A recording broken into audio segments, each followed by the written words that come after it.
এক সময় সে তাকে বিছানায় আছড়ে ফেলে তার দু হাতের আঙ্গুলের ভাঁজে নিজের আঙ্গুলগুলো গুজে দিয়ে সে তার কোমল ঠোঁটজোড়ার মাঝে নিজের পুরুষালী শক্ত ঠোঁটজোড়া মিশিয়ে দিল এরিস।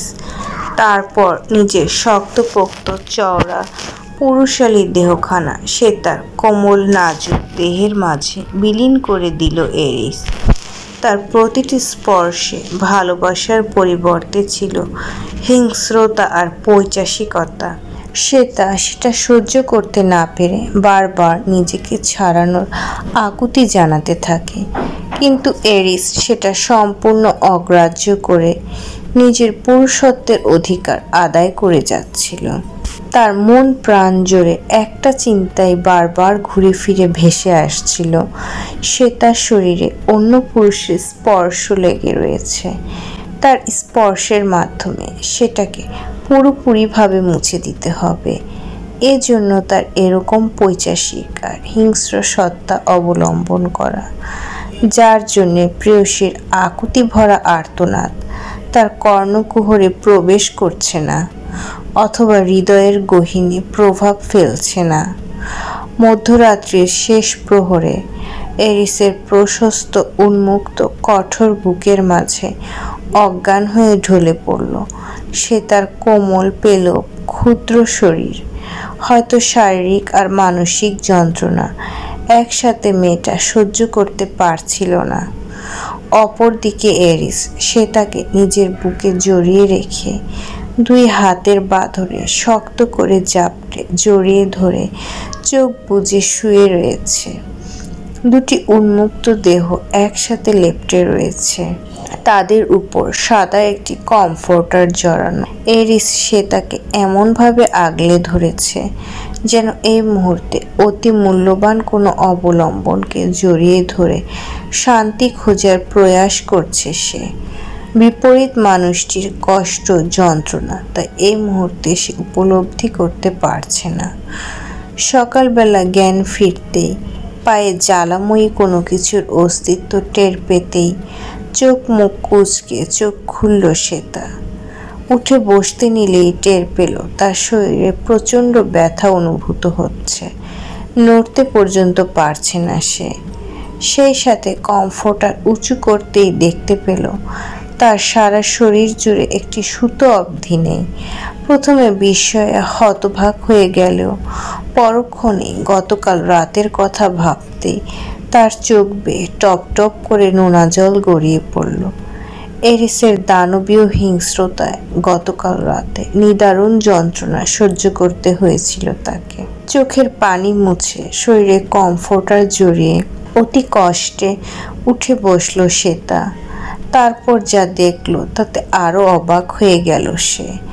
তার পায়ের কাছে বসে এরিস অতি মনোযোগ সহকারে দুই পায়ে অ্যান্টিসেপটিক লাগিয়ে দিয়ে ব্যান্ডেজ করে দিচ্ছে। ব্যান্ডেজ শেষ করে সে তার সাথে চোখাচোখি হতেই এরিস নির্লিপ্ত ভঙ্গিতে তার কাছে এগিয়ে এলো। তারপর কমফোর্টার সরিয়ে দিয়ে তার মুখ, গলা, ঘাড় এবং শরীরের আঘাতপ্রাপ্ত স্থানগুলোতে আলতো করে মলম লাগিয়ে দিতে লাগলো। সে তা প্রচণ্ড অবাক হয়ে এরিসের কার্যকলাপ দেখতে লাগলো। যে মানুষটা গতকাল রাতে তার সাথে বর্বরতম আচরণ করেছে, তার কাছ থেকে এমন আচরণ সত্যিই প্রত্যাশা করেনি সে। সেই সাথে এরিসের সামনাসামনি উন্মুক্ত শরীরে থাকতে তার ভীষণ লজ্জা আর অস্বস্তি লাগছিল। বারবার শরীরে কমফোর্টার জড়াতে গেলেও এরিস সেটা টেনে সরিয়ে দিচ্ছিল।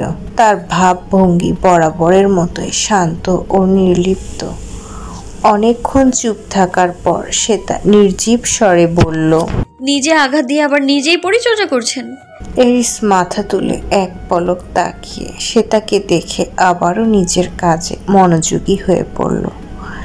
এরিসকে চুপ থাকতে দেখে সে তা কিছুটা সাহস পেয়ে একটু উঁচু আওয়াজে বলে উঠল, মেরে ফেলছেন না কেন আমায়? এভাবে তিল তিল করে কষ্ট দিয়ে মারার থেকে তো একেবারে মেরে ফেলুন না আমায়। এরিস এবার চোখের চাহনি শক্ত করে সে তার দুই গাল চেপে ধরে চোয়াল শক্ত করে বলল, মারার হলে তোমাকে সে কবে মেরে ফেলতাম। এত কষ্ট করে আয়োজন করে নিজের কাছে নিয়ে আসতাম না। তোমাকে বারবার কষ্ট দিয়ে নিজে আবার সুস্থ করে আবার কষ্ট দেবো আমি।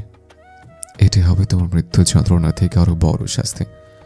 সে তার চোখ থেকে এক ফোঁটা পানি এরিসের হাত বেয়ে গড়িয়ে পড়ল। এরিস তাচ্ছিল্য ভরে সেটা মুছে নিল। সে তা ভেজা ও আহত কণ্ঠে বলল, কেন এমন করছেন আমার সাথে? কি ক্ষতি করেছি আমি আপনার? কি ক্ষতি করেছি আপনার পরিবারের আমার? এরিস বাঁকা হেসে বলল, সত্যি তুমি কিছু জানো না, নাকি না জানো নাটক করছো? সে তা অবাক হয়ে বলল, মানে তুমি জানো না সে তাকে? এটাও জানো না তোমার অতীতে কি হয়েছিল? হয়তো অতীতে তুমি এমন কিছু করেছিলে যার ফল তোমাকে এবং তোমার পরিবারকে এখন ভোগ করতে হচ্ছে। সে তা অসহায় কণ্ঠে বলল, আমি সত্যি কিছু বুঝতে পারছি না। আমার অতীতের কিছু মনে পড়ছে না। প্লিজ খুলে বলুন না, কি করেছিলাম আমি? এরিস সে তার কপালের চুলগুলো ফু দিয়ে উড়িয়ে হাসকি স্বরে বলল, এত তাড়াতাড়ি জানার তারা কিসের সুইটহার্ট? আর অনেক শাস্তি ভোগ করার বাকি আছে তোমার। সেগুলো ভোগ করতে করতে না হয় সব সত্যিটা জেনে নিও, কেমন? বলে এরিস চলে যেতে নিলে কিছু একটা ভেবে তড়িঘড়ি করে সে তার কাছে এসে উত্তেজিত কণ্ঠে জিজ্ঞেস করল, বেডশিটে ব্লাড পড়েছিল, কিন্তু এটা কি করে সম্ভব? সে তা হতভম্ব হয়ে তাকিয়ে রইল এরিসের মুখপানে। প্রথমবার শারীরিক সম্পর্কে তো এমনটা হয়েই থাকে, তবুও এরিস এমন প্রশ্ন কেন করছে সে বুঝতে পারছে না। সে তা কিছু বলার আগে এরিস দ্বিতীয়বার প্রশ্ন করল, তোমার কি পিরিয়ড চলছে? সে তা সত্যি গতকাল রাত থেকে পিরিয়ড শুরু হয়েছিল, তাই শারীরিক যন্ত্রণাটাও দ্বিগুণ হয়ে উঠেছে। মাথা নেড়ে হ্যাঁ বোঝাতে এরিস ফোঁস করে একটা নিঃশ্বাস ছাড়ল, যেন শেষ আশার প্রদীপটাও নিভে গেছে তার। বিড় করে বলে উঠল, আমি ওকে কাজ করে বসেছিলাম, ওর ভার্জিনিটি তো সে 6 বছর আগে চলে গিয়েছিল। ভাবতেই অসহনীয় কষ্টের সাথে একটা তীব্র রাগ ফুঁসে ওঠে এরিসের মনের ভেতর। নিজেকে কন্ট্রোল করতে সে দ্রুত বাহিরে বের হতে যাবে, তখনই সে তার হাত টেনে ধরে কাঁদো কাঁদো কণ্ঠে বলে ওঠে, বাবা মা আর তাসার সাথে আমাকে একটু কথা বলিয়ে দিন না প্লিজ। এরিস রুক্ষ মেজাজে তার কাছে এসে রক্তিম চক্ষু জোড়া নিয়ে গলা চেপে ধরে বলল, একদম ওইসব ন্যাকামি আমার সামনে করবে না, বলে দিলাম। I hate this. আর শোনো রাখো, কারোর সাথে কোনো ধরনের যোগাযোগ থাকবে না তোমার। এই বদ্ধ অট্টালিকায় আজীবন আমার বন্দী হয়ে থাকবে তুমি। পরক্ষণে সে তার গলা ছেড়ে দিয়ে তার ভয়ে চুপসে যাওয়া মুখখানা নিজের মুখের একদম কাছাকাছি নিয়ে এসে এরিস হিমশীতল কণ্ঠে বলতে থাকে, তোমায় আমি নিজের হাতে ভাঙবো, আবার নিজের হাতে সুন্দর করে জোড়া লাগবো। সব রকম অবস্থায়, সব রকম পরিস্থিতিতে তোমায় একমাত্র আমার সাথেই থাকতে হবে। One and only addiction. কথাটা বলার পরেই এরিসের নজর গেল সে তার ডান পাশের কলার বনে থাকা লালচে তিলটার দিকে। মুহূর্তেই ঘুর লেগে এলো এরিসের। কোনো কিছুর পূর্বাভাস ছাড়াই কামড় বসিয়ে দিল সে তা আহ শব্দে মৃদু আর্তনাদ করে উঠল। এরিস চেয়ে দেখল লালচে লাভ বাইকটা সে তার গলার কাছে খুব সুন্দর হয়ে ফুটে রয়েছে। সেদিকে তাকিয়ে সে একটা বাঁকা হাসি দিল, তারপর আলতো একটা চুমু বসিয়ে দিল সেই নরম জায়গাটায়। তারপর বেডসাইড টেবিল থেকে পানির গ্লাস আর পেইন কিলার নিয়ে এসে সে তার সামনে ধরল। সে তা না খেতে চাওয়ায় এরিস তাকে জোর করে খাইয়ে দিল। এরপর নির্লিপ্ত স্বরে বলল, আমার ডার্ক প্যালেসে আমার কথা মতো চলতে হবে তোমাকে। যত তাড়াতাড়ি সেটা মানতে পারবে ততই তোমার জন্য মঙ্গল।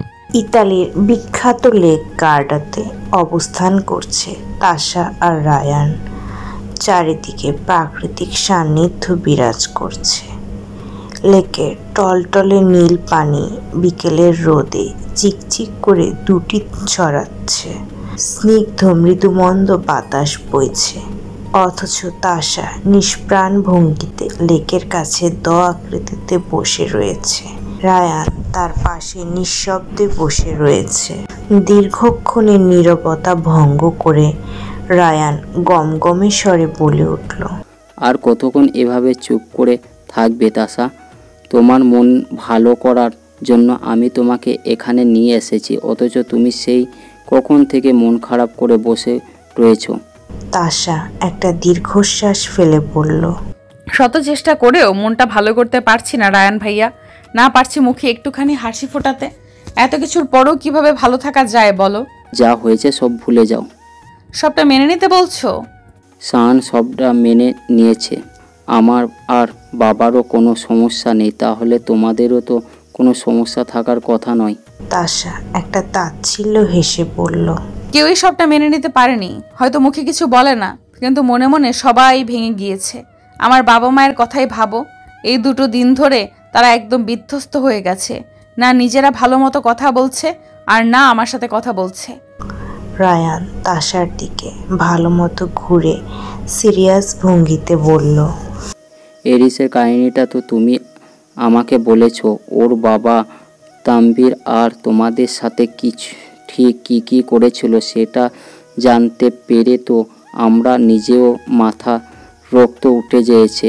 এই সত্যির কথাটা যদি তানভীর আর শাহানারের বিয়ের আগে তুমি আমাকে বলতে, তাহলে এত কিছু হতো না। তাশা তাচ্ছিল্য হেসে বলল, বাদ দাও, যা হয়েছে তা কেউই বদলাতে পারতো না। এমনটাই হওয়ার ছিল। এরিস জানে ওর বাবার কার্যকলাপের কথা? জানি না। জানি না মানে কি? তোমার কখনো ওকে জানানোর চেষ্টা করোনি? এই সুযোগই কখনো পাইনি। ভাবতেও পারিনি ও কখনো আমাদের জীবনে এইভাবে ফিরে আসবে। আমার মনে হয় তোমাদের ওকে সবটা জানানো উচিত। হয়তো ও ভুলেও বুঝতে পারে তানভীর আর তোমাদের সাথে এমনটা করেছে। এসবের মাঝে থেকে রাগের বেশি তানভীরের সাথে আবারও উল্টোপাল্টা কিছু না করে বসে।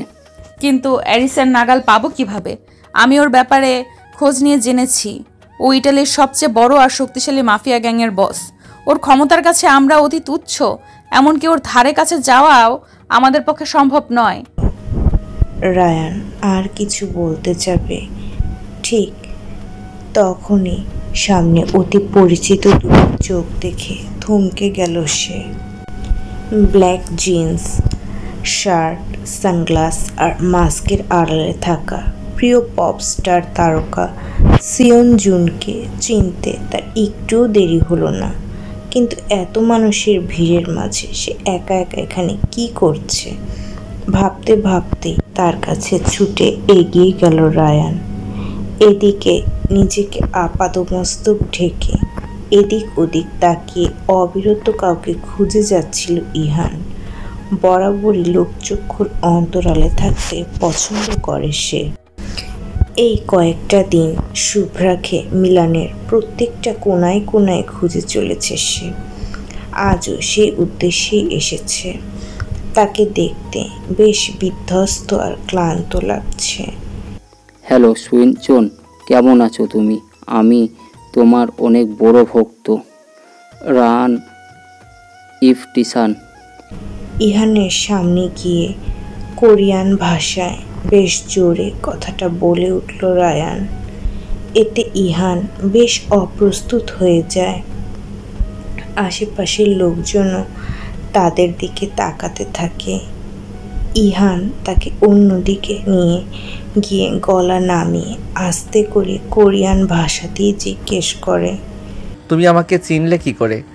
রায়ান সরল হেসে বলল, আমি তোমাকে সেই তোমার ভক্তর মধ্যে একজন, যে তোমাকে মন প্রাণ দিয়ে ভালোবাসে। তোমার সবগুলো অ্যালবাম আমার দখলে, সুযোগ পেলে কনস্টেও মিস করি না। আর তোমাকে দেখতে পেয়ে চিনতে পারবো না, এ কী করে হয় বলো? ইহান মাস্কের আড়ালে একটা মুচকি হাসি দিল। রায়ান সুযোগ বুঝে তার কাছ থেকে অটোগ্রাফ নিয়ে নিল। তারপর জিজ্ঞেস করলো, তোমাদের টিমে না কয়েকদিন আগে সাউথ কোরিয়ানে ফিরে যাওয়ার কথা ছিল, তো তুমি এখানে কি করছো? কোনো দরকার ছিল কি? থাকলে আমাকে বলতে পারো, আমি সাহায্য করব তোমাকে। ইহান এদিক ওদিক তাকিয়ে আনমনে বিড়বিড় করে বলল, আমার যে সমস্যা সেটা আমি ছাড়া আর কেউই সলভ করতে পারবে না। কিছু বলবে? ইহান ফিরে তাকিয়ে একটা হাসি দিয়ে বলল, না, কিছু না, আসলে একটা ব্যক্তিগত প্রয়োজনে এখানে এসেছিলাম। ও আচ্ছা, আমার কি সৌভাগ্য তোমার সাথে দেখা হয়ে গেল। তুমি যদি কিছু মনে না করো তাহলে আমার বন্ধুর সঙ্গে তোমাকে দেখা করাতে চাই। ইহানের এই মুহূর্তে অন্য কিছুতেই মন দিতে ইচ্ছে করছিল না, তবুও সৌজন্যতা বজায় রাখতে বলে উঠল, ও শিওর। লেকের পাশের একটা ক্যাফেটেরিয়াতে ইহান আর শুভ্রা মুখোমুখি বসে রয়েছে।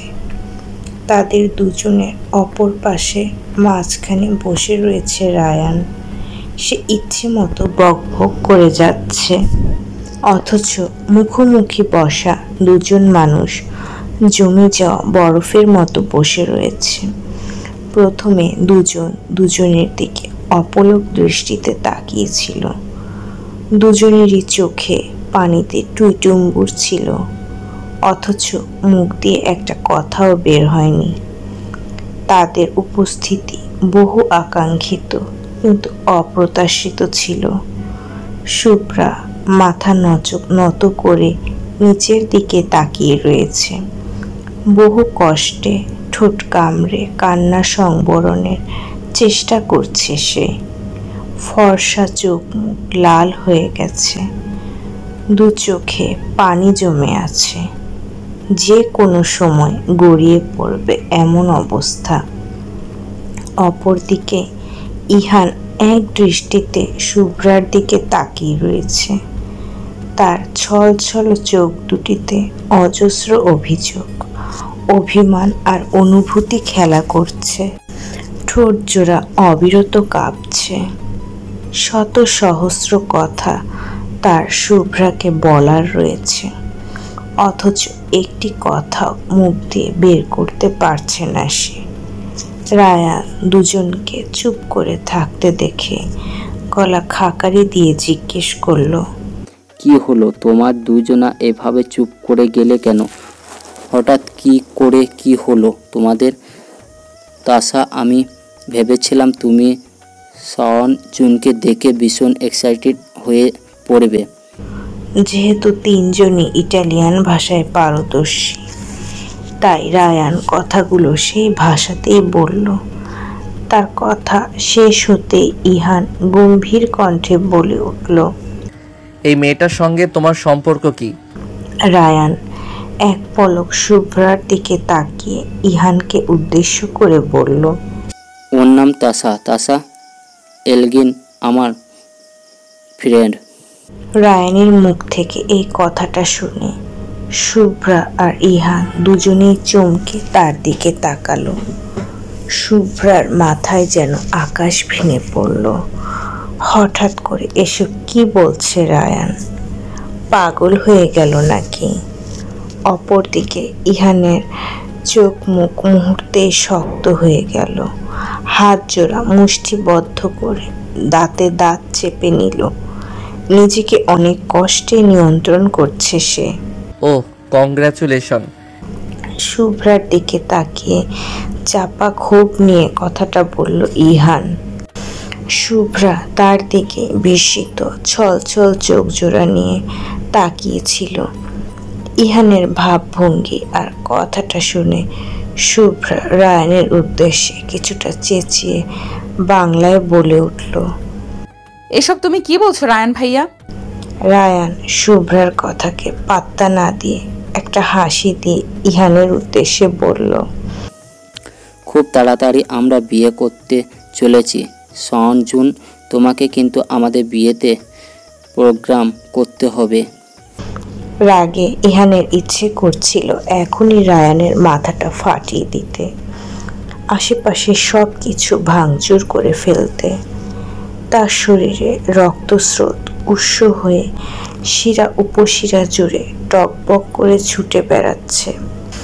সে শুভ্রার দিকে রক্তচক্ষু নিয়ে তাকিয়ে থেকে দ্রুত সেখান থেকে চলে যেতে নেয়। শুভ্রা আর নিজেকে নিয়ন্ত্রণ করতে পারে না, হু হু করে কেঁদে দেয়। কিন্তু সেই কান্না ইহানের মনকে গলাতে পারে না। পেছন থেকে রায়ান কত শতবার তাকে ডেকে চলেছে, কিন্তু ইহান এক আকাশ পরিমাণ কষ্ট আর রাগ নিয়ে হন হন করে সেখান থেকে বেরিয়ে যায়। ইহান চলে যেতেই শুভ্রা রায়ানের উদ্দেশ্যে রাগে চেঁচিয়ে বলে উঠল, তুমি এমনটা কেন করলে রায়ান ভাইয়া? আমাদের সম্পর্কে এমন একটা মিথ্যে কথা তুমি কিভাবে বলতে পারলে? রায়ান হাসার চেষ্টা করে বলল, আরে রিল্যাক্স তিশা, সাউঞ্জুন যে আমাদের ব্যাপারটা নেগেটিভ কিছু ভাবতে পারে, সেই জন্যে আমি এই কথাটা বলছি। শুভ্রা চোখের পানি মুছতে মুছতে আঙ্গুল উঁচিয়ে শক্ত কণ্ঠে বলল, আর কখনো আমার চোখের সামনে আসবে না তুমি। বলে কাঁদতে কাঁদতে সেও সেখান থেকে দ্রুত পদে বেরিয়ে যায়। অপরদিকে ইহান হন্তদন্ত হয়ে গাড়ির ড্রাইভিং সিটে বসে ডান হাত দিয়ে স্টিয়ারিংয়ে একের পর এক আঘাত করতে থাকে। হাত ফেটে রক্ত বেরিয়ে যায়, অথচ সেদিকে তার কোনো খেয়াল নেই। রাগে দুঃখে তার শরীর থরথর করে কাঁপছে, হাঁটু ভেঙে চিৎকার করে কাঁদতে ইচ্ছে করছে। কিন্তু এতকাল যাবৎ নিজেকে কঠোরভাবে গড়ে তুলেছে সে, তাই এই দুর্বলতা তাকে মানাবে না। ভেতরে ভেতরে নিঃশেষ হয়ে গেলেও না। ইহান আর্তনাদ করে করে বলতে লাগলো, এমনটা আমার সাথে কেন করলি শুভ্রা? প্রথমে বহু বছর আগে আমাকে মিথ্যা আশ্বাস দিয়ে ছেড়ে চলে এসেছিলি। 6টা বছর তীব্র যন্ত্রণার আগুনে জ্বালিয়েছিস। সব ভুলে যখন আমি তোর কাছে ফিরে আসতে চেয়েছিলাম, পাগলের মতো তোকে খুঁজে বেরিয়েছিলাম, সেই তুই ফিরে এসে আমাকে এই প্রতিদান দিলি? কি পাপ করেছিলাম তোকে ভালোবেসে যে সারাটা জীবনভর তার মাসুল আমাকে দিতে হবে? টানা 1 সপ্তাহ ধরে তীব্র তুষারপাতের মাঝে আজ প্রকৃতির সাথে যোগ হয়েছে তীব্র বারিধারা। অন্ধকার নিকোষ কালো গগন জুড়ে ভয়াবহ বজ্রপাত এবং মুষলধারে বৃষ্টি পড়ছে। বাজ পড়ার তীব্র শব্দে থেকে থেকে কেঁপে উঠছে শ্বেতা। বদ্ধ রুমের মাঝে বিছানা এক কোণে গুটিসুটি হয়ে কবুতর ছানার ন্যায় নিজেকে 2 হাত দিয়ে আঁকড়ে ধরে রেখেছে সে। ছোটবেলা থেকেই বজ্রপাত প্রচণ্ড ভয় পায় সে, সেই সাথে তীব্র বৃষ্টি আর অন্ধকারকেও ভয় পায়। আর নিঃসঙ্গতাকে তো সে সবচেয়ে বেশি এড়িয়ে চলতে চায়, অথচ এই সবগুলোই বর্তমানে তার সাথে রয়েছে। চোখে অশ্রু টলমল করলেও এই মুহূর্তে তার পাশে কেউ নেই। হঠাৎ করে রুমের ইলেকট্রিসিটি চলে যায়, সে তার ভয় আরও দ্বিগুণ হয়ে ওঠে। 2 হাতে কান চেপে ধরে সে চিৎকার করে আর্তনাদ করে ওঠে, অথচ তার আর্তনাদ আর কান্নার আওয়াজ রুমের 4 দেয়ালের বাইরে যেতে পারে না, সেখানেই প্রতিধ্বনি হতে থাকে। হঠাৎ করে দরজা খোলার আওয়াজে চকিতে সেদিকে ফিরে তাকায় Shweta. Full sleeve white shirt, black waistcoat আর জিন্স পরিহিত অবস্থায় এলোমেলো চুলে রুমে প্রবেশ করে এরিস। তার এক হাতে রিভলভার, অন্য হাতে স্যুট। হাতে আর চোখে মুখে রক্তের ছিটে ফোঁটা লেগে রয়েছে। হয়তো এই মুহূর্তে কারো প্রাণ নিয়ে এসেছে সে তাকে এক পলক দেখে এরিস ওয়াশরুমে চলে যায়। সে তার মৃদু গোঙানির আওয়াজ শুনলেও সেদিকে বিশেষ একটা পাত্তা দেয় না সে। অনেকক্ষণ যাবৎ শাওয়ার নিয়ে ব্ল্যাক টি শার্ট আর ট্রাউজার পরে বেরিয়ে আসে। শ্বেতা তখনও বিছানার চাদর খামচে ধরে গুটিসুটি মেরে বসেছিল। এরিস ধীরে সুস্থে তার দিকে এগিয়ে গিয়ে শীতল কণ্ঠে জিজ্ঞেস করলো, বৃষ্টি, বজ্রপাত আর অন্ধকার তোমার ভীষণ ভয় করে সুইটহার্ট? শ্বেতা মাথা তুলে এরিসের দিকে তাকায়। এরিসের চোখে মুখে রহস্যময় হাসি খেলা করছে। সেটা দেখে শ্বেতা ঘাবড়ে যায়। এরিস আবারও একই স্বরে বলতে থাকে, চলো সুইটহার্ট, আজকে একটা নিউ অ্যাডভেঞ্চার করা যাক। বলতে বলতে শ্বেতাকে পাজাকোলা করে কোলে তুলে নেয় এরিস। শ্বেতা ভয়ে খামচে ধরে তার কলার। তারপর ভয়ে ভয়ে জিজ্ঞেস করে, কোথায় নিয়ে যাচ্ছেন আমায়? এরিস কোনো কথা না বলে একটা শয়তানি হাসি দেয়। আড্রিয়ানো প্যালেসের বিশাল বড় উদ্যানের মাঝখান থেকে এক তরুণীর চাপা আর্তনাদ আর চিৎকারের শব্দ ভেসে আসতে থাকে। অথচ তীব্র বৃষ্টি আর বজ্রপাতের আওয়াজে সেই স্বর যেন মুহূর্তেই চাপা পড়ে যায়। সে তাকে বিশাল বাগানের মাঝখানে একটি বড় খুঁটির সাথে বেঁধে রেখেছে এরিস। তার দুই হাত পিছমোড়া করে বাঁধা, পা দুটো খোলা, তবে সেগুলো ছাড়া পাওয়ার জন্য একটু পর পর মাটিতে জোরে জোরে আঘাত করছে। সে তা চিৎকার করে করে বলতে থাকে, প্লিজ আমাকে এখান থেকে নিয়ে যাও, আমার ভীষণ ভয় করছে। আমি অন্ধকার, তীব্র বৃষ্টি আর বজ্রপাত এসব কিছুকে ভয় পাই, এসব সহ্য করতে পারি না আমি। আমার কথা শুনছো? কার উদ্দেশ্যে তুমি সম্বোধনে সেটা এসব কথা বলছে সে জানে না, তবে তার কথাগুলো যে এরিসের উদ্দেশ্যে বলা সেটা সদর দরজার সামনে স্থির হয়ে দাঁড়িয়ে থাকা এরিস স্পষ্টভাবে বুঝতে পারছে।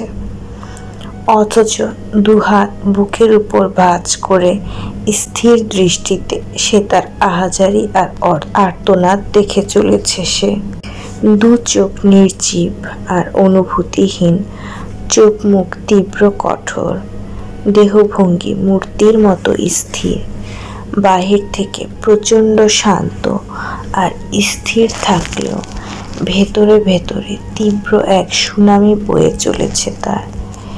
হৃদয়ে জুড়ে একটা তীক্ষ্ণ ব্যথা মাথাচাড়া দিয়ে উঠছে যেন। অথচ পৈশাচিক মস্তিষ্ক উপভোগ করছে সে তার কষ্টকর মুহূর্তগুলি। হৃদয়কে হারিয়ে দিয়ে মস্তিষ্ককে জেতাতে চায় এরিস, তাই ভেতরে ভেতরে তার কঠিন সত্তা নরম হতে লাগলেও বাইরে যথাসম্ভব নিজেকে স্থির করে রাখল সে। তাই চোখ জোড়া বারবার বন্ধ করে অন্যদিকে তাক করে নিচ্ছে। এরিস! হঠাৎই বিকট একটা বজ্রপাত হওয়ার সাথে সাথে এরিস বলে এক তীব্র চিৎকার দিয়ে উঠল শ্বেতা। সাথে সাথে চেতনাহীন হয়ে ঢলে পড়ল খুঁটির সাথে। এরিস আর নিজেকে স্থির রাখতে পারল না। মস্তিষ্ককে হারিয়ে হৃদয়ের ডাকে সাড়া দিয়ে সে ঝড় বৃষ্টির মাঝে ছুটে চলল নিজের অপ্রিয় প্রিয়তমার পানে। শ্বেতা, কি হচ্ছে শ্বেতা? চোখ খোলা শক্তি আমার। সে তার হাতের বাঁধন খুলে তাকে দু হাতে বুকে জড়িয়ে নিয়ে পাগলের মতো তার পেলব গাল দুটিতে চাপড় দিতে দিতে উত্তেজিত হয়ে কথাগুলো বলল এরিস। না চাইতেও তার চোখ দিয়ে গড়িয়ে পড়ল দুই ফোঁটা উষ্ণ অশ্রু। দ্বিতীয়বার বজ্রপাত হতে সে তাকে বুকে জড়িয়ে নিয়ে আগলে নিল সে। তারপর পাজাকোলা করে কোলে তুলে নিয়ে ছুটে চলল সদর দরজার উদ্দেশ্যে। ঠান্ডায় রিক্ত শরীরটায় উষ্ণ কমফোর্টার জড়ানো অবস্থায় অচেতন হয়ে শুয়ে রয়েছে শ্বেতা। তার মুখটা এই মুহূর্তে ভীষণ ফ্যাকাশে লাগছে। ধীরে ধীরে শরীর উষ্ণ হয়ে উঠছে, ঘন ঘন নিঃশ্বাস পড়ছে। এদিকে এরিস শ্বেতার দিকে এক দৃষ্টিতে তাকিয়ে রয়েছে। তার নির্জীব চোখ জুড়ায় এই মুহূর্তে তীব্র ব্যাকুলতা বিদ্যমান। মস্তিষ্ক তাকে তার কাজের জন্য বারবার ধিক্কার জানাচ্ছে, কিন্তু সে আজ সেটাকে পাত্তা দিচ্ছে না। ধীরে ধীরে সে তার কপালে হাত রাখল এরিস। ধরতেই চমকে উঠল সে। কিছু সময়ের ব্যবধানে সে তার শরীর মাত্রাতিরিক্ত উষ্ণ হয়ে উঠেছে। শরীর জুড়ে হানা দিচ্ছে তীব্র জ্বর। সাথে সাথে প্রচণ্ড অস্থির হয়ে উঠল এরিস। 6 বছর যাবৎ নির্দয়ভাবে অসংখ্য মানুষ হত্যা করা এরিসের মনে আজ হঠাৎ করেই যেন মায়ার উদ্রেক হলো। সেই সাথে একটা তীব্র ব্যাকুলতা হানা দিল মনের গহীনে। দ্রুত ওয়াশরুমে গিয়ে একটা পাত্রে করে পানি আর কাপড় ভিজিয়ে নিয়ে সে তার মাথায় জলপট্টি দিতে লাগলো এরিস। অনেকক্ষণ যাবৎ জলপট্টি দেওয়ার পর তার শরীর থেকে কমফোর্টার সরিয়ে দিয়ে পুরো শরীর মুছিয়ে দিল। সে তার ঘুমের ঘোরে বারবার করুণ স্বরে বিলাপ চেপে যাচ্ছিল। আমায় ছেড়ে দিন, ছেড়ে দিন প্লিজ, কিছু করিনি আমি, বিশ্বাস করুন বলে সে তা অচেতন অবস্থাতেই এরিসের এক বাহু জড়িয়ে ধরল। এরিস কাল বিলম্ব না করে সে তাকে আষ্টে পৃষ্ঠে জড়িয়ে ধরে কমফোর্টার মুড়িয়ে দিল তাদের শরীরের উপর। তারপর সে তার কপালে একটা উষ্ণ চুমু এঁকে দিয়ে কাতর কণ্ঠে বিড়বিড় করে বলতে লাগলো, এটা আমি কোনোদিন পারবো না শ্বেতা, পারবো না তোমায় কোনোদিন ছেড়ে দিতে। সুখে দুঃখে প্রতিটা সময় সব রকম অবস্থায় আমার তোমাকে চাই। ভোরের আলো সবে মাত্র ফুটেছে।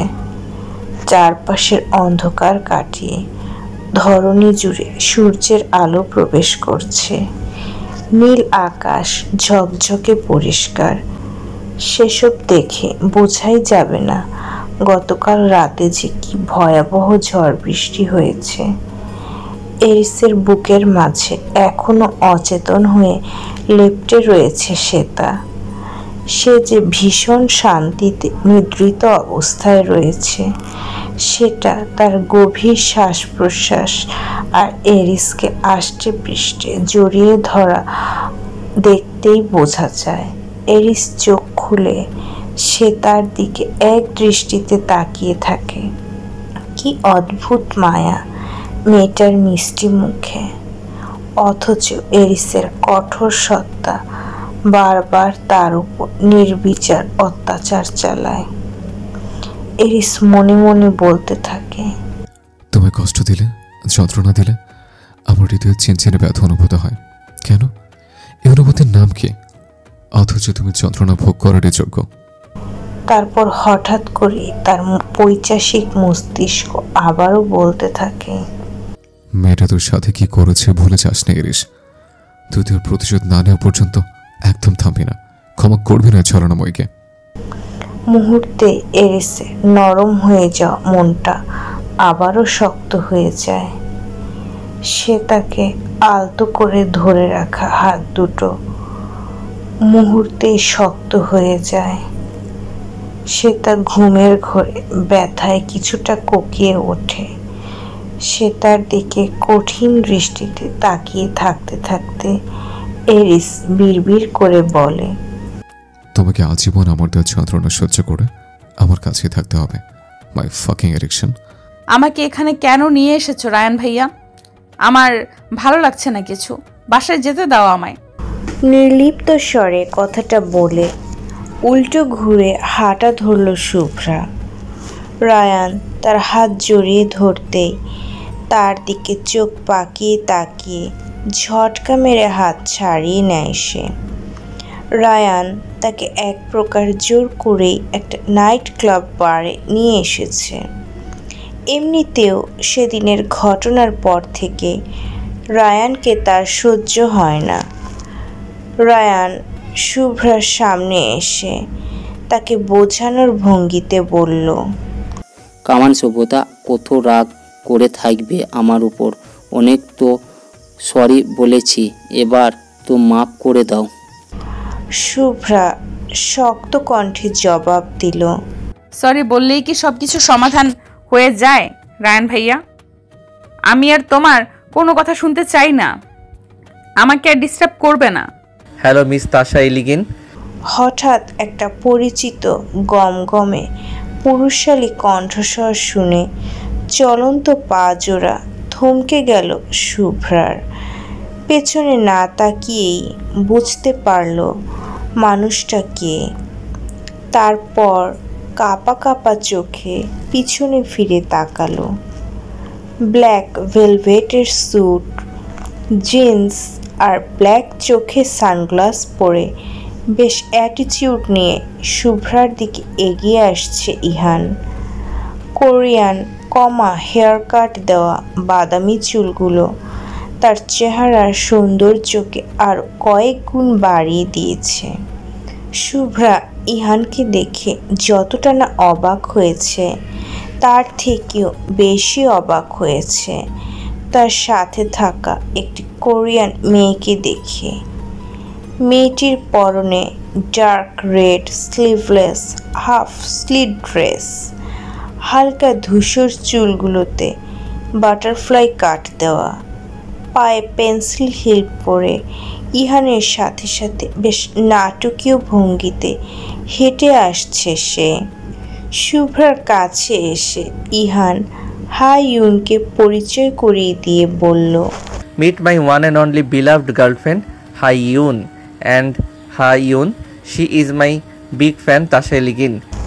রায়ান এগিয়ে এসে ইহানের উদ্দেশ্যে উচ্ছ্বসিত কণ্ঠে বলল, I am also you big fan Seongjun. Ihan হেসে বলল, ও আই নো দ্যাট। বলে ইহান আর হাই ইউনের সাথে হাই ফাইভ করল রায়ান। অন্যদিকে শুভ্রা স্তব্ধ হয়ে ইহানের দিকে ফেল করে তাকিয়ে রইল, যেন সে বিশ্বাস করতে পারছে না ইহানের কথাগুলো। মস্তিষ্কে তার বলা কথাগুলো বারবার ঘুরপাক খাচ্ছে। অপরদিকে ইহানকে বেশ নির্বিকার দেখালো। সে শুভ্রার দিকে তাকিয়ে মুচকি হাসছে, যেন কিছুই নেই তাদের মাঝে, সম্পূর্ণ অপরিচিত তারা। শুভ্রা অশ্রুসিক্ত নয়নে ইহানের দিকে তাকিয়ে থাকতে নিস্তেজ গলায় প্রশ্ন করল, is she really your girlfriend mister Shiyonjun? ইহান বেশ আত্মবিশ্বাসের স্বরে বলল, ইয়েস অফকোর্স, এনি ডাউট? বলে শুভ্রার দিকে এক দৃষ্টিতে তাকিয়ে রইল ইহান। কিন্তু শুভ্রার কাছে মনে হলো তার পুরো পৃথিবীটা থমকে গেছে। মনে হচ্ছে সে একেবারে রিক্ত শূন্য হয়ে পড়েছে। সেই মুহূর্তে হাইউন ইহানের গা ঘেঁষে দাঁড়িয়ে এক হাত তার কাঁধের উপরে রেখে শুভ্রার দিকে তাকিয়ে টেনে টেনে বলতে লাগলো, of course I am his girlfriend, his one and only girlfriend, that's right baby. শেষের কথাটা ইহানের দিকে তাকিয়ে বলল হাইউন। ইহান হাইউনের হাত ধরে বলল, ইয়েস অফকোর্স বেবি। রায়ান হেসে ফেলে কোরিয়ান ভাষাতে বলতে লাগলো, তোমরা গার্লফ্রেন্ড বয়ফ্রেন্ড সেই আবার অবিশ্বাস করা কি আছে, সেই বলতে আমাদের জুটিটা মানায় খুব। ইহান এক পলক শুভ্রার দিকে তাকিয়ে রায়ানের উদ্দেশ্যে চাপা গলায় বলল, তোমাদের জুটিটাও কিন্তু অসাধারণ। রায়ান লজ্জা পেয়ে মাথা নিচু করে ফেলল। ওদিকে শুভ্রার মাথা ঘুরতে লাগলো, পা দুটো ভীষণ টলছে, নিঃশ্বাস নিতেও যেন তার কষ্ট হচ্ছে, বুকের বাঁ পাশটা খুব জ্বলছে, চোখ ফেটে অঝোর ধারায় অশ্রু বইতে চাচ্ছে। এতটা কষ্ট তো ইহানকে 6 বছর ছেড়ে থাকতেও তার হয়নি, যতটা না আজ ইহানের সাথে অন্য মেয়েকে দেখে এবং তার মুখ থেকে বলা কথাগুলো শুনে লাগছে। শুভ্রা কোনো মতে নিজেকে সামলে নিয়ে ভাঙা কণ্ঠে বলল, আমি বাড়ি যাব রায়ান ভাইয়া, আমার শরীরটা ভালো লাগছে না। শুভ্রার কথা শুনে রায়ান ব্যস্ত হয়ে পড়ল। শুভ্রার দুই কাঁধ জড়িয়ে ধরে অস্থির কণ্ঠে বলল, বেশি খারাপ লাগছে তোমরা, চলো হসপিটালে নিয়ে যাই। শুভ্রার প্রতি রায়ানের এত কনসার্ন দেখে ভেতরে ভেতরে তেলে বেগুনে জ্বলে উঠল ইহান। মুহূর্তেই দাঁতে দাঁত চেপে চোয়াল শক্ত করে হাত দুটো মুষ্টিবদ্ধ করে নিল সে। সেই সাথে চোখ দুটো রক্তবর্ণ ধারণ করল। শুভ্রা এক পলক ইহানের দিকে অশ্রুসিক্ত নয়নে তাকিয়ে আহত কণ্ঠে বলল, হসপিটালে যাওয়ার প্রয়োজন পড়বে না, আমাকে একটু খোলা আকাশের নিচে নিয়ে যাও প্লিজ, নিঃশ্বাস নিতে ভীষণ কষ্ট হচ্ছে আমার। রায়ান শুভ্রাকে নিয়ে ধীর গতিতে চলে যায়। যাওয়ার আগে ইহান আর হাইয়ুনকে বিদায় জানাতে ভুলে না। ওরা দুজন চলে যেতে অপরিসীম রাগে প্রচণ্ড এক চিৎকার করে ওঠে বার কাউন্টারে গিয়ে সমস্ত হুইস্কির বোতল আর গ্লাস ভাঙচুর করতে থাকে ইহান। একে একে বারের সমস্ত জিনিসপত্র ভাঙতে থাকে সে। হাইয়ুন প্রচণ্ড ভয় পেয়ে এক পাশে গুটিসুটি মেরে দাঁড়িয়ে থাকে। বারের ম্যানেজার কিংবা কোনো স্টাফ ইহানকে তার কাজে বাধা দিতে পারে না, কারণ আজকে পুরো দিনের জন্য ইহান সম্পূর্ণ বারটি ভাড়া করে নিয়েছে। এজন্য সাধারণ মানুষের আজকে এখানে আসা নিষেধ ছিল। আর ইহানের ভাঙচুরের ক্ষতিপূরণ তার পক্ষ থেকে তার অ্যাসিস্ট্যান্ট জুনসু দিয়ে দিবে বলে ম্যানেজারকে আশ্বস্ত করলে তিনি আর কিছু বলেন না। বারের প্রায় সব জিনিস ভাঙার পর রাগে গজগজ করতে করতে ফোঁস করে নিঃশ্বাস নিতে থাকে ইহান। আর অ্যাসিস্ট্যান্ট জুনসু এতক্ষণ এক পাশে গুটিসুটি মেরে দাঁড়িয়েছিল। চাকরি জীবনের শুরু থেকে তার বসকে এতটা রেগে যেতে সে কখনো দেখেনি। আজ কেন হঠাৎ এভাবে রেগে গেল সে বুঝতে পারল না। কিছুক্ষণ পরে হাইয়ুন অনেক সাহস সঞ্চয় করে ইহানের কাছে গিয়ে তার কাঁধে হাত রেখে ভয়ে ভয়ে জিজ্ঞেস করলো, কি হয়েছে তোমার শিওন? তুমি হঠাৎ? হাইয়ুনের কথা শেষ হওয়ার আগেই ইহান প্রচণ্ড জোরে এক হুঙ্কার দিয়ে বলে উঠল, জাস্ট লিভ মি অ্যালোন। ইহানের হুঙ্কার শুনে হাইয়ুন দূরে ছিটকে সরে আসে। জুনসু তাকে ইশারায় চলে যেতে বললে সে দ্রুত পদে বাহিরে বেরিয়ে যায়। আর এদিকে ইহান কয়েকটা বেঁচে যাওয়া অ্যালকোহলের বোতল হাতে নিয়ে উন্মাদের মতো সেগুলো পান করতে থাকে। একের পর এক বোতল শেষ করেও সে ক্ষান্ত হয় না। তার চোখের সামনে বারবার শুভ্রার কান্না ভেজা লালচে ফর্সা চেহারাটা আর রায়ানের তাকে ধরে নিয়ে যাওয়ার দৃশ্যটা ভেসে উঠছিল। ইহানের উদ্দেশ্য ছিল শুভ্রাকে তার মতো করেই যন্ত্রণা দেওয়া। শুভ্রা যদি অন্য কাউকে নিয়ে সুখী হতে পারে তবে সেও তার সামনে অন্য কাউকে নিয়ে সুখী হওয়ার নাটক করতে চেয়েছিল। তাই হাইয়ুনকে তার গার্লফ্রেন্ড হিসেবে অভিনয় করার জন্যে বলা মাত্রই সে রাজি হয়ে গিয়েছিল। ইহানের কনসার্ট উপলক্ষে সে শুরু থেকেই ইটালিতে অবস্থান করছিল, তাই তাকে খুঁজে পেতে ইহানের খুব একটা সমস্যা হয়নি। রায়ানকেও সে বলে রেখেছিল শুভ্রাকে নিয়ে এখানে চলে আসার জন্য, কিন্তু শুভ্রাকে কষ্ট দিতে গিয়ে সেও যে সে একই আগুনে পড়বে সেটা হয়তো তার জানা ছিল না। অ্যালকোহল পান করতে করতে একসময় সম্পূর্ণরূপে মাতাল হয়ে যায় ইহান। জুনসু তাকে ধরতে এলে সে ধমকে তাকে দূরে সরিয়ে দেয়। তারপর কিছুক্ষণ পাগলের মতো হাসতে হাসতে জড়ানো কণ্ঠে বলতে থাকে, মনে হয় আমাকে পোড়ানোর জন্যই তোর জন্ম হয়েছিল শুভ্রা, না হলে এক জীবনে আর কত কষ্ট দিবি তুই। নয়তো এটা হয়তো রিভেন্স অফ নেচার। একদিন তোর চোখের সামনে দিয়ে আমি সোনালিকাকে নিয়ে এভাবে ঘুরেছিলাম, সেই শাস্তিটাই বোধহয় তুই ঘুরিয়ে ফিরিয়ে বারবার আমাকে দিচ্ছিস। কিন্তু শুনে রাখ শুভ্রা, আমি তোকে অন্য কারো হতে দেব না, কখনোই না।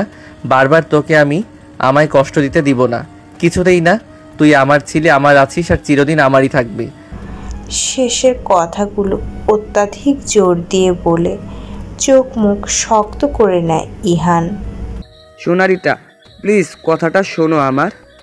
ভ্যালেরিয়ার পেছনে ঘুরতে ঘুরতে ব্যাকুল স্বরে কথাটা বলল ফারহান। এই কয়দিন যাবৎ মেয়েটার পেছনে পেছনে পাগলের মতো ঘুরছে সে, কিন্তু মেয়েটা তাকে একদমই পাত্তা দিচ্ছে না। প্রথম দিনের তুলনায় আরও বেশি ইগনোর আর রুড বিহেভ করছে। ভ্যালেরিয়া বিরক্ত হয়ে ফারহানের দিকে তাকিয়ে কপাল কুঁচকে চোখ মুখ শক্ত করে বলল, কি চাই আপনার? এতবার মানা করা সত্ত্বেও আপনি আমার পিছু পিছু ঘুরছেন কেন?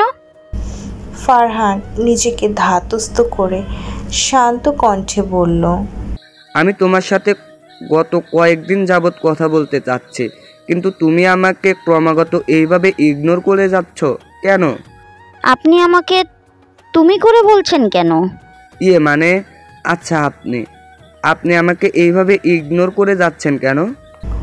ভ্যালেরিয়া দুই হাত ভাঁজ করে চোখ টানা টানা করে জবাব দিল, আপনার সাথে কি আমার এমন কোনো সম্পর্ক আছে যে ইগনোর করা যাবে না?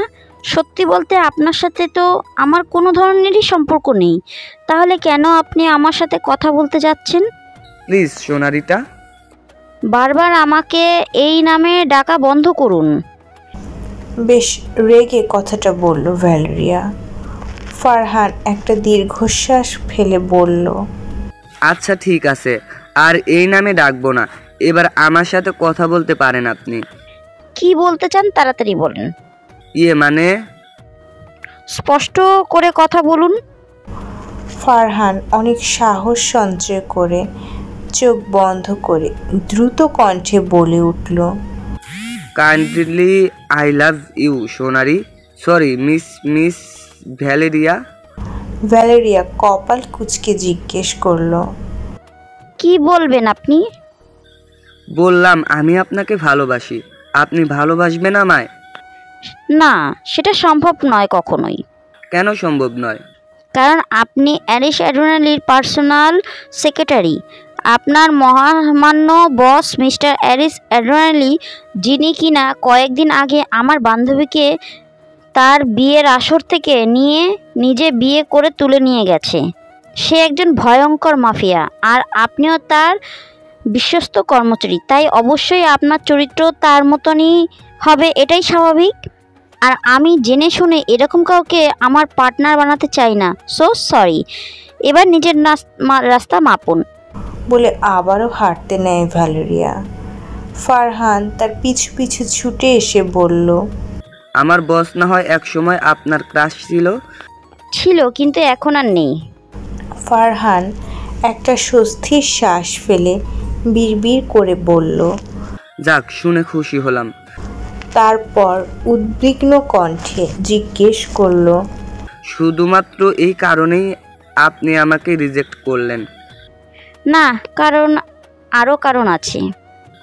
কি সেগুলো জানতে পারি?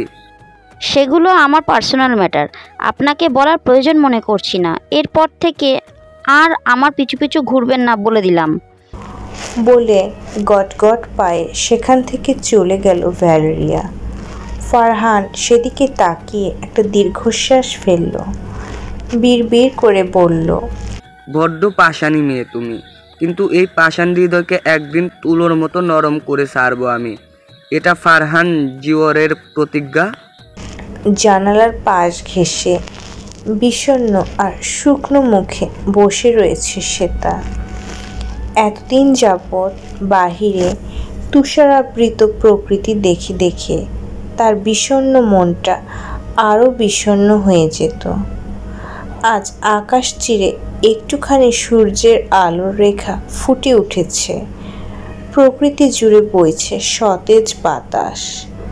তবুও তার মলিন মুখখানায় নেই এক টুকরো হাসির রেখা।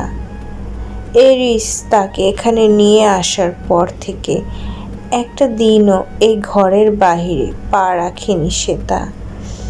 রাখিনি বললে ভুল হবে, এরিস তাকে সেই সুযোগই দেয়নি। শুধুমাত্র সেদিন রাতে সে তাকে ঝড় বৃষ্টির মধ্যে নিজে বাহিরে নিয়ে গিয়েছিল সে। পরবর্তীতে আর বাহিরের চেহারা দেখার সৌভাগ্য হয়নি তার। এই ঘরেই তার খাওয়া দাওয়া ও যাবতীয় কার্যক্রম চলে। ফিমেল স্টাফরা তার দরকারি বিভিন্ন জিনিসপত্র এনে দেয় এবং তার প্রয়োজনীয় কাজ পূরণ করে দেয়। তবুও ঘরের বাহিরে যেতে পারে না সে। এরিসের কড়া নিষেধাজ্ঞা রয়েছে এতে, না মানার সাধ্য কারও নেই।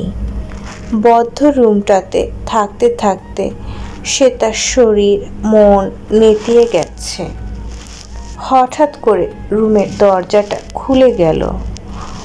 গভীর ভাবনা চিন্তা থেকে বেরিয়ে সে তা চমকে পেছনে তাকাতে এরিসকে দেখতে পেল। বাড়িতে থাকাকালীন রাত্রি ব্যতীত পুরোটা সময় এরিস ফর্মাল গেটআপেই থাকে। আজও তার ব্যতিক্রম হলো না। এরিস এসেই সে তাকে পাজাকোলা করে কোলে তুলে নিল। সে তা ভয়ে প্রায় এক প্রকার চিৎকার দিয়ে বলে উঠল, আজও কি আমাকে সেদিন রাতের মতো ভয়াবহ কোনো শাস্তি দিবেন? প্লিজ এমনটা করবেন না, দোহাই লাগে আপনার। এরিস শান্ত স্বরে বলল, স্টপ ইউর মাউথ ননসেন্স। সে তা একটা শুষ্ক ঢোক গিলে চুপ করে গেল। এরিস সে তাকে কোলে করে নিয়ে সিঁড়ি বেয়ে নিচে নেমে গেল। ডাইনিং টেবিলে তখন ফিমেল স্টাফরা ব্রেকফাস্ট রেডি করছিল। এরিসের সে তাকে এভাবে কোলে করে নিয়ে আসতে দেখে তারা ভীষণ অবাক হয়ে তাকিয়ে রইল। তবে এরিসের রুক্ষ নজর তাদের দিকে পড়তেই তারা পুনরায় কাজে মনোযোগ দিল। এরিস সে তাকে ডাইনিং টেবিলের একটা চেয়ারে বসিয়ে দিয়ে নিজে তার পাশের চেয়ারটিতে বসে পড়ল। পুরো টেবিল জুড়ে গেলতো, তিরামিসু, ক্যাসাটা, পাস্তা, বয়েলড ভেজিটেবল প্রভৃতি সুস্বাদু ইটালিয়ান খাবার দিয়ে ভরা। চেয়ারে বসে এরিস নিজের মতো করে চুপচাপ খেতে লাগলো।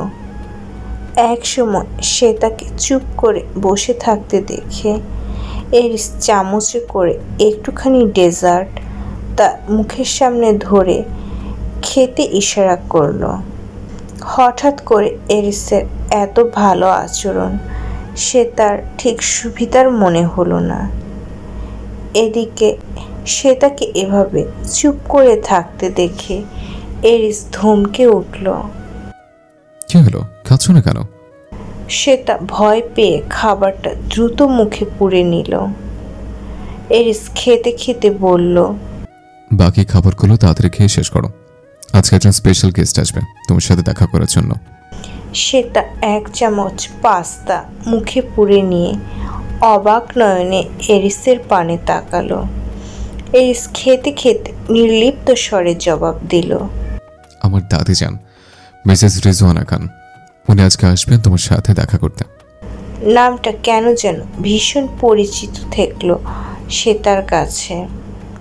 তার ব্যাপারে জানার কৌতূহল হলেও সে এরিসকে জিজ্ঞেস করলো অন্য কথা। আপনার দাদা যান আসবেন না? সে তার কথাটা শুনে এরিসের খাওয়া থেমে গেল। রুক্ষ স্বরে জবাব দিল। না, সে গত 2 বছর আগেই আমাদেরকে ছেড়ে চলে গেছে। রিজওয়ানা খান শ্বেতাকে দেখে মোটেও অবাক হলেন না, কারণ এরিস তাকে আগেই সবটা জানিয়েছে। পৃথিবীতে এই একটা মাত্র মানুষের কাছে এরিস নিজের সমস্ত ব্যক্তিগত কথা, দুর্বলতার কথা প্রকাশ করে থাকে। তবে রিজওয়ানা খান এরিস এবং তার বাবার অন্ধকার দুনিয়ার কার্যকলাপ সম্পর্কে কিছুই জানেন না। মূল কথা তাকে জানতে দেওয়া হয়নি। তাই মিলানের একটি বিলাসবহুল ফ্ল্যাটে অসংখ্য ফিমেল স্টাফ এবং গার্ডদের মাধ্যমে সর্বদা তার খেয়াল রেখে শত্রুদের থেকে সুরক্ষিত রাখা হয় তাকে। নাহিয়ান খান এবং এরিস মাঝে মধ্যে তার সাথে দেখা করতে যায়। সে তার সাথে খুব ভালো একটা সময় কাটালেন রিজওয়ানা খান। এরিসের মতো শ্বেতার সম্পর্কে সঠিক ধারণা তার মাঝেও নেই, তবুও মেয়েটাকে এই একটা মুহূর্তের জন্য সেটা উপলব্ধি করতে দিলেন না তিনি।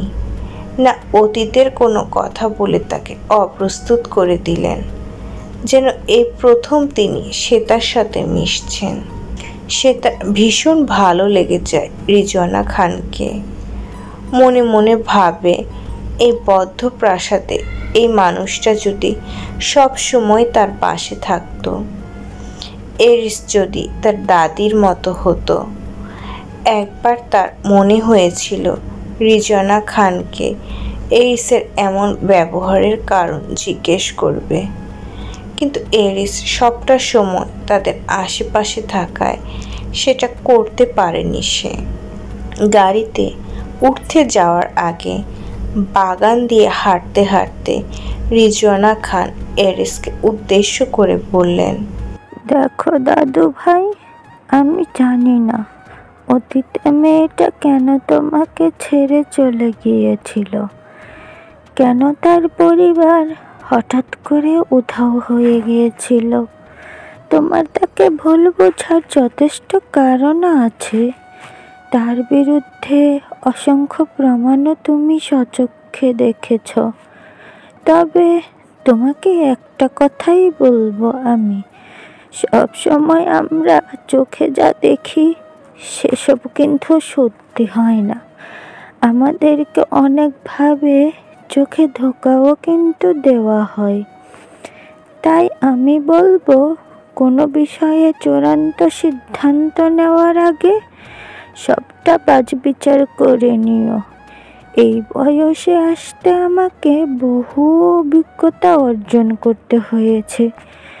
সেই অভিজ্ঞতা থেকেই বলছি, মেয়েটাকে প্রথম যেদিন আমি দেখেছিলাম আমার তাকে খুব ভালো মেয়ে মনে হয়েছে। আজকেও তার ব্যবহারে সরলতা আর মাধুর্য প্রকাশ পেয়েছে। আর আমি কিন্তু খুব একটা মানুষ চিনতে ভুল করি না।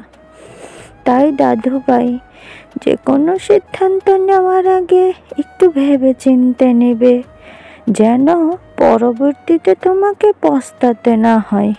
রিজওয়ানা খানের কথাগুলো গভীর মনোযোগ দিয়ে শুনছিল এরিস, কিন্তু এই বিষয়ে আর কোনো কথা বলল না সে। দাদিকে জড়িয়ে ধরে আলতো কণ্ঠে বলল, নিজের যত্ন নিও দাদিজান, আমি কিছুদিন পর আবার তোমার কাছে আসবো। রিজওয়ানা খান অমায়িক হেসে বললেন, তখন সাথে আমার নাত বউকেও নিয়ে এসো, তাকেও যত্নার্থী করো কিন্তু। এরিস কোনো কথা না বলে মুচকি হাসল। একমাত্র এই মানুষটার সামনে মুচকি হাসে সে। সেটা যদি একবার এই হাসিটা দেখতে পেত, তাহলে হয়তো এরিসকে নির্দয় মানব উপাধি দেওয়ার আগে এক মুহূর্তের জন্য হলেও থমকাতো। রিজওয়ানা খান চলে গেলে এরিসের ফোনে তার বাবার কল এলো। ওপাশ থেকে তিনি গমগমে কণ্ঠে বলে উঠলেন, আগামীকাল জেনোভেস কোম্পানি নতুন সিও আলেসান্দ্রো কার্লো তোমার সাথে দেখা করতে আসবে Eris. Be careful. Agostino Alberto কিন্তু তার আপন ছোট ভাই, যাকে তুমি একটা ঝামেলার জন্য নিজ হাতে হত্যা করেছো। তুমি না বললেও সব খবরই কিন্তু আমার কাছে আসে, তাই সে কিন্তু প্রতিশোধ পরায়ণ হয়ে তোমার বড় কোনো ক্ষতি করতে পারে। এরিস ডোন্ট কেয়ার ভাব নিয়ে রুক্ষ মেজাজে বলল, আমার কিছু করতে পারবে না। ওসব নিয়ে আপনি টেনশন করবেন না। সব কিছু এত স্বাভাবিকভাবে নিও না, শত্রুকে কখনো হালকাভাবে নিতে নেই। তারপর একটু থেমে বললেন, শুনেছি আম্মিজান নাকি আজকে তোমার বাড়িতে গিয়েছিলেন। কেন? আমার অজান্তে সেখানে কিছু করেছো নাকি তুমি? এরিস নাহিয়ান খানের কথায় প্রচণ্ড বিরক্ত হলো। সে তার ব্যাপারে তাকে কিছুই জানায়নি সে, আর জানাতেও চায়নি। তাই এই খবর কেউ নাহিয়ান খানকে দেওয়ার সাহস করেননি। এরিস বিরক্তি চেপে স্বাভাবিক গলায় বলল, তেমন কিছুই না, আপনি বেশি বেশি ভাবছেন। একদিন সময় হলে আমি তোমার কাছে আসব। তোমার সাথে অনেক ইম্পর্টেন্ট টপিক নিয়ে ডিসকাস করতে হবে। ওসবের দরকার নেই, প্রয়োজন হলে আমি আপনার কাছে যাব। বলে ফোন কেটে দিল এরিস। নাহিয়ান খানের এতে কিছুটা সন্দেহ হলো। কপাল কুঁচকে কিছু একটা ভাবতে ভাবতে একবার সরাসরি এরিসের কাছে যাওয়ার ব্যাপারে মন স্থির করলেন তিনি। অ্যাড্রিয়ানো প্যালেসের বাহিরের সম্পূর্ণটা জুড়ে কালো পোশাকধারী অসংখ্য গার্ডের সমাহার। হাতে বন্দুক আর স্নাইপার নিয়ে সারাক্ষণ রোবোটিক স্টাইলে এক স্থানে দাঁড়িয়ে থাকে সবাই। কতগুলো আবার এদিক থেকে ওদিক এক নাগারে টহল দিতে থাকে। দিন রাত 24 ঘন্টা হাজারো গার্ডদের আনাগোনায় মুখরিত হয়ে থাকে অন্ধকারময় স্তব্ধ এই প্যালেস। শ্বেতা দোতলার বারান্দায় দুর্বল পায়ে পায়চারি করতে করতে পালানোর সুযোগ খুঁজতে থাকে, কিন্তু কোথাও একটু পালানোর ফাঁক ফোকর অবধি নেই। এক অন্ধকার প্রাসাদের বন্দিনী রাজকুমারী যেন সে। এদিক ওদিক থেকে কি করছে সুইটহার্ট? তোমার কাজ তো শুধু আমাকে দেখা, তা না করে কিসব আলতু ফালতু কাজে সময় ব্যয় করছো তুমি? নাকি পালানোর ধান্দা করছো?